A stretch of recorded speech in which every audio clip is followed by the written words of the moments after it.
Ipinagpatuloy ng Finance, Budget and Management Committee ng BTA Parliament ang oversight hearings hinggil sa Transitional Development Impact Fund o TDIF kung saan isinasailalim na sa assessment ng estado ng development projects sa ilalim ng Ministry of Human Settlements and Development o MHSD.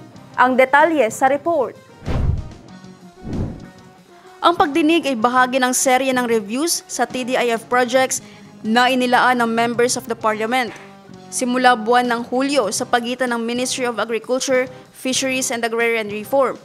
Nakatakda ring isailalim sa assessment ang TDIF sa iba pang ministries. Ayon sa report ng MHSD officials, may kabuang 52 Human Development Training Centers ang pinondohan sa pamamagitan ng TDIF ng mga MP, Special Development Funds at Supplemental Fund mula 2020 hanggang 2024. As of June 2025, 31 centers na ang natapos habang 19 ang nananatiling under construction.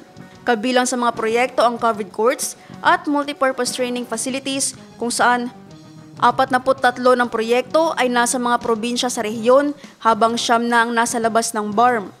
Siniguro naman ni MHSD Deputy Minister Aldin Asiri sa mga mambabatas ang buong suporta at kooperasyon ng ministry.